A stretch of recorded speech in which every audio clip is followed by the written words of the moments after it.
que tout cela fait suite à ce soutien qui a été apporté à l'Ukraine, du moins ce soutien de l'Ukraine apporté aux terroristes qui sévissent dans le nord du Mali. On rappelle aussi, peut-être avec le concours de la réalisation, avant de vous passer la parole, Madame Labaroui, qu'il y a eu la réaction des dirigeants de la CEDEAO à travers ce communiqué sur les attaques violentes contre les membres des forces de défense et de sécurité maliennes à Tinzouatine. Alors, la CEDEAO suit avec préoccupation l'évolution de la situation sécuritaire au Mali et condamne fermement les récentes attaques contre les membres des forces de défense et de sécurité maliennes à Tinzouatine dans le nord du pays qui ont fait de nombreuses victimes parmi les forces malienne. Par la présente, la commission de la CEDEAO présente ses sincères condoléances au gouvernement et au peuple de la République du Mali ainsi qu'aux familles des victimes. La commission de la CEDEAO saisit également cette occasion pour exprimer sa ferme désapprobation et sa ferme condamnation de toute ingérence étrangère dans la région pouvant constituer une menace à la paix et à la sécurité en Afrique de l'Ouest, ainsi que de toute tentative visant à entraîner la région dans les affrontements géopolitiques actuels. Enfin, la CEDEAO tient à réitérer son ferme engagement et sa constante disponibilité en faveur de toute initiative visant à œuvrer pour la paix, la sécurité et la stabilité dans la sous-région. Fait à Abuja, Nigeria, le 5 août 2024, la commission de la CEDEAO signée. Alors, Madame Linda Labaroui, à la suite du docteur Sango, mais aussi de ce communiqué, c'est vrai que les dirigeants des États africains sont à chaque fois interpellés de par leur mutisme face aux attaques effectivement qui sont dirigées contre les États africains. Et précisément le Mali, on voit là ce communiqué de la CEDEAO qui finalement condamne toute ingérence étrangère dans la région. Mais c'est vrai que le communiqué, pour certains, est assez critiqué parce qu'il ne va pas directement nommer ou alors citer les différents responsables. Mais est-ce qu'on peut dire que c'est déjà une avancée, une sorte de solidarité à cet État, du moins aux États entre haut de l'AES? Et bien sûr, en sortant dans votre argumentaire, effectivement, votre réponse aussi en ce qui concerne la question centrale, base arrière du terrorisme sur le continent, les ambassades ukrainiennes installées en Afrique. Écoutez, il faudrait... Bonjour à tout le monde, bonjour à vous, bonjour à toute votre équipe, bonjour aussi à votre invité et puis à toute l'Afrique. Bien évidemment, les téléspectateurs en premier. Pour comprendre ce qui se passe, pour revenir en arrière, vous savez, M. Poutine, quand il a accordé à M. Tucker Carlson son interview, il a commencé par donner l'historique l'historique, c'est le résultat que nous vivons aujourd'hui. Quand on étudie la stratégie, moi je ne suis pas historienne, mais quand on étudie la stratégie, il faut étudier l'histoire, parce qu'on ne peut pas se projeter dans l'avenir si on ne sait pas ce qui s'est passé hier. Ça, c'est clair. Donc c'est pour ça que M. Poutine a commencé par l'historique de l'Ukraine. Et c'est ça qui nous donne ce qui se passe aujourd'hui entre l'Ukraine et la Russie sur le continent africain. Deuxième chose, moi mes analyses, je les fais à partir de documents, d'articles, j'aime pas la spéculation. Et j'essaye de pousser nos téléspectateurs à être curieux. Si les Africains veulent se débarrasser de ce fléau que nous avons, que nous appelons aujourd'hui le néocolonialisme, il faut qu'ils soient curieux. Et surtout, il ne faut pas me croire. Il faut aller vérifier ce que je vous dis et je donne assez d'informations. Avant la guerre du Soudan, pile poil, un mois avant, j'avais dit exactement ce que les Soudanais sont en train de vivre. Je l'ai dit sur une télé panafricaniste. Quand je parlais, j'intervenais pour le Mali et je parlais des Américains et je disais attention, les Américains sont là. Attention, les Américains sont plus dangereux que tout le reste. Que la France, parce que les soldats français, on ne les voit pas, mais les agents américains, les soldats français, on les voit, pardon, mais les agents américains, on ne les voit pas. Et c'est ça qui est dangereux, c'est quand vous ne connaissez pas votre ennemi, vous ne savez pas qui est votre ennemi. J'ai entendu des choses en ce moment sur Ousmane Sonko. J'avais fait aussi une émission sur Ousmane Sonko et j'ai dit il appartient à un mouvement. Le mouvement Y en a marre. Et le mouvement Y en a marre a été créé par George Soros. Donc, il faut être prudent. J'ai regardé sur les commentaires, j'ai eu toutes les insultes du monde. Il y avait même eu un intervenant qui a dit on va pactiser avec le diable. J'ai dit ben, le diable, les Algériens ont pactisé avec. Quand il y avait les frères terroristes qui ont pris le pouvoir et nous avons vu ce que nous avons payé. Je suis une victime du terrorisme, donc je peux en parler. Pour faire le lien avec ce qui se passe aujourd'hui, justement, je parle du terrorisme, ce que les gens peut-être n'ont pas compris, ceux qui me suivent. Il y a ceux qui m'ont suivi sur d'autres chaînes et aujourd'hui, ils viennent regarder ce que je dis. Ils commencent à me croire. Le terrorisme, et je l'ai dit aussi sur votre plateau, que nous connaissons aujourd'hui, avec des mouvements, avec des groupes, armés des gens, a commencé en Russie en 1882. À Bakhmout, voilà. Donc, les Ukrainiens ont un passé très houleux dans l'histoire du terrorisme.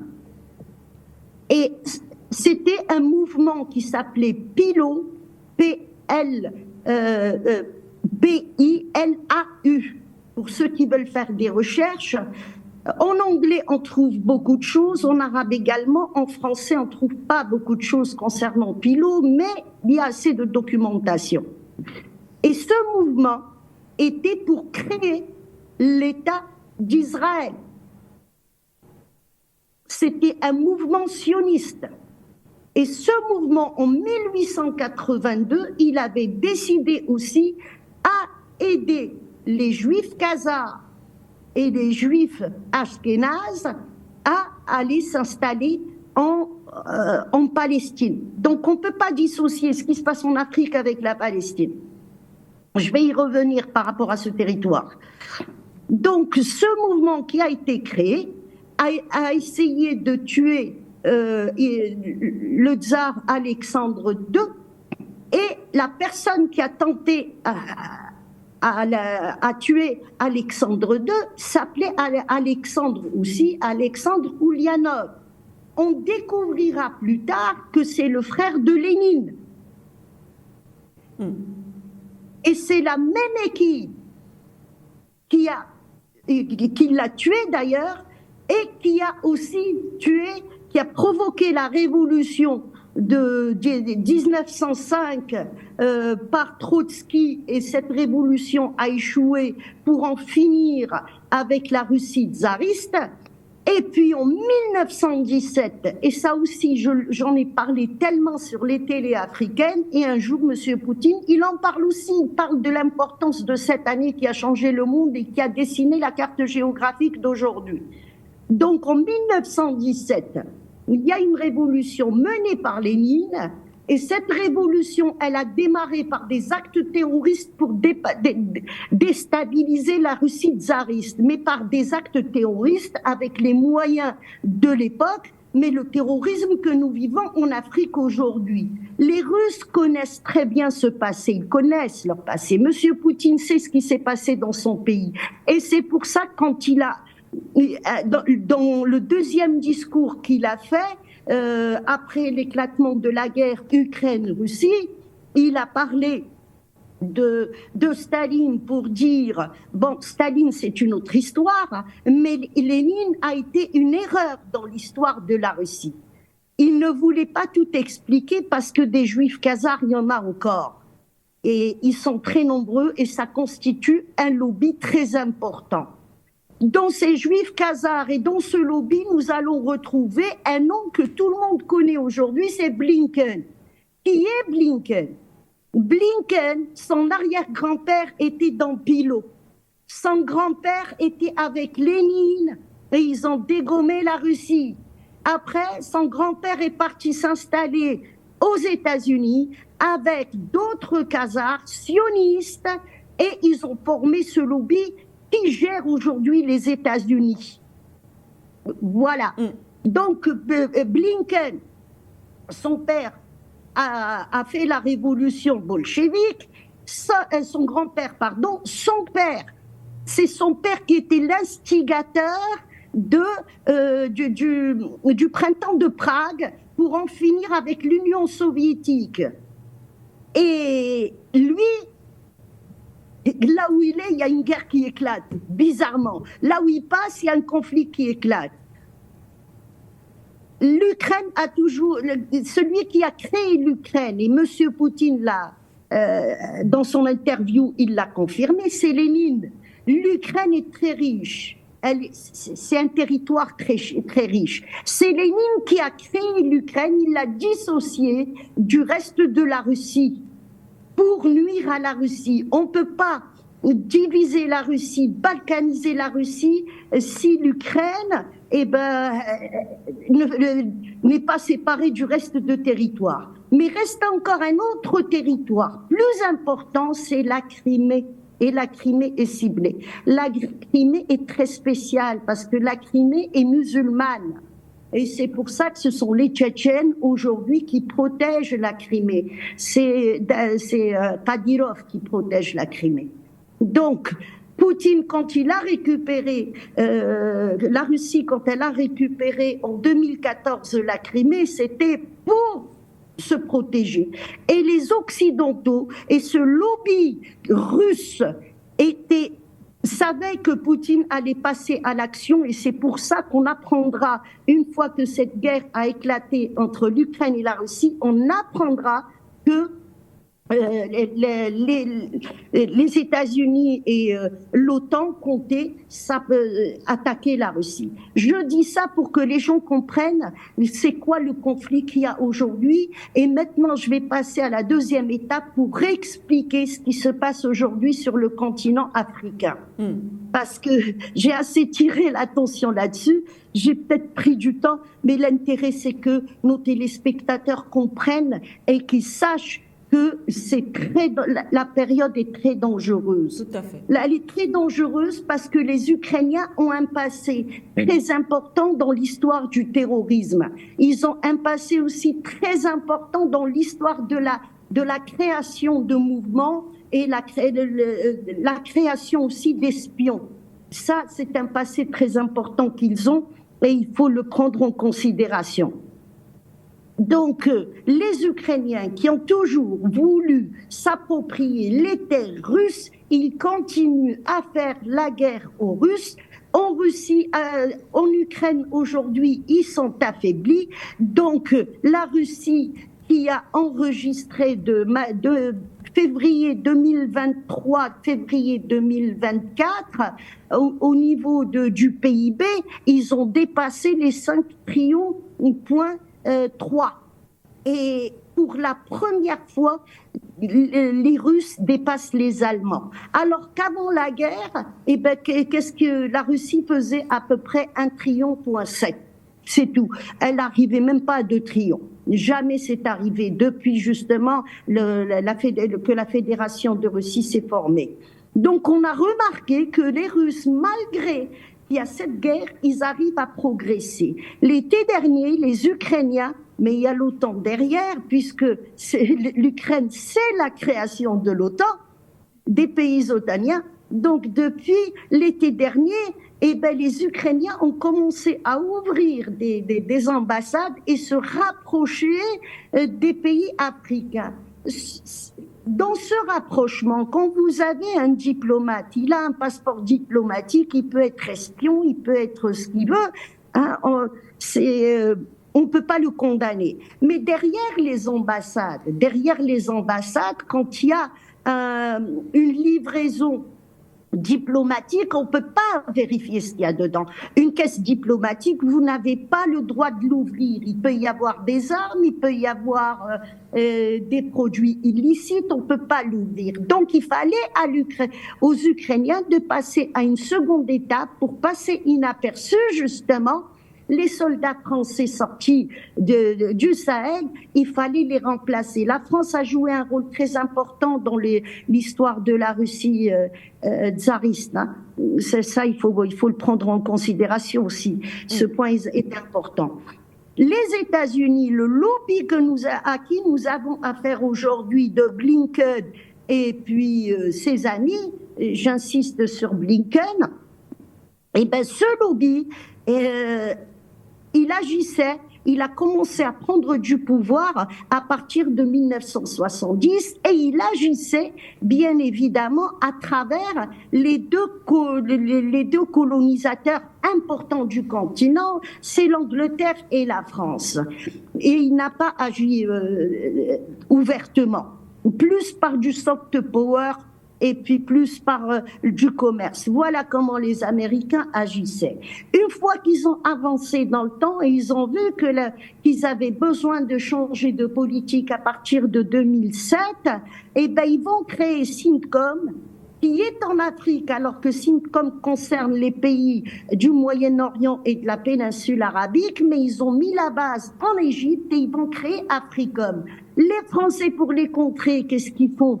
Pour continuer à exister dans le Sahel, ils vont provoquer, et c'est Bernard Rémier, l'ancien ambassadeur, celui qui a été chassé d'ailleurs du Mali, qui a provoqué un coup d'État en Mauritanie et il a mis un vassal en place pour continuer à régner sur le Sahel. D'où l'importance du Sahara occidental également, parce que c'est une continuité. Mais c'est à partir de là qu'on va pourrir le Sahel. Les Américains, ils viennent avec Al-Qaïda AQMI qui était déjà au Soudan, puisque Omar el-Bashir, c'était l'un des personnalités les plus proches de Ben Laden. Ben Laden est même venu sur le continent de 1991 à 1996. Donc, il y a Al-Qaïda AQMI qui surgit comme ça subitement, mais de l'autre côté, il y a Boko Haram qui surgit également et le Moudjahou qui ont été créés bien évidemment par ceux qu'on sait, les services secrets français. Et Daesh, c'est encore une autre histoire, ils sont arrivés avec le dégommage de la Libye, mais il y a ces trois entités terroristes qui ont été créées pour gangréner le Sahel et pour justifier la présence européenne sur le continent. Les Américains ont commencé à faire une guerre hybride à la France pour régner et les Français les ont contrés. Ça ne veut pas dire qu'ils ne sont pas alliés. Quand il s'agit de faire des négociations pour se partager l'Afrique, eh ben ça, ils le font. Cette guerre hybride a mené à la guerre qu'il y a eu dans le Sahel, puisque les Américains d'un côté et puis les Français de l'autre, c'est le peuple malien qui a payé le prix. Et aujourd'hui, même les Camerounais dans le nord, et Boko Haram s'est propagé dans tout le Sahel. Quand ils ont vu qu'ils étaient en faiblesse et qu'ils avaient besoin de contrer la Russie, toujours la Russie ciblée, et bien qu'est-ce qu'ils ont fait ? Eh bien, ils ont ramené les Ukrainiens qui, eux, sont spécialistes dans le terrorisme. Quand je dis que les Ukrainiens, depuis 1882, ils progressent dans ce sens, eh ben ça, c'est une information très importante. Si nos dirigeants africains ne le savent pas, qu'ils aillent faire des recherches, ce que je dis est formel, je ne l'invente pas. Donc, les Ukrainiens vont venir avec des armes, ils vont venir donner un coup de main, mais entre-temps, quand il y a eu cette guerre hybride entre les Français et les Américains, ils vont nous créer des séparatistes un peu partout, parce qu'en Algérie aussi, on est concerné. Oui. On nous a fait les séparatistes Azawad et Kabyles, alors que moi, je suis Kabyle, et je ne veux pas me séparer. Donc, on va nous créer ça. Ils vont le créer à Taïwan. Ils vont le créer un peu partout. Ils vont semer le désordre. Et puis, les Ukrainiens, aujourd'hui, pour finir, Excusez-moi, j'ai été un peu longue, mais pour finir de parler de tout ça, eh ben, les Ukrainiens, ce sont le fruit du terrorisme d'avant qui est venu régler ses comptes en Afrique pour diminuer de la puissance de la Russie qu'on voit aujourd'hui, mais pour aussi aider les États occidentaux et leurs mamans, les États-Unis, à régner en Afrique et à continuer à piller. C'est en faisant le désordre qu'ils peuvent continuer à piller. Merci, j'espère que j'ai été utile dans toutes ces informations.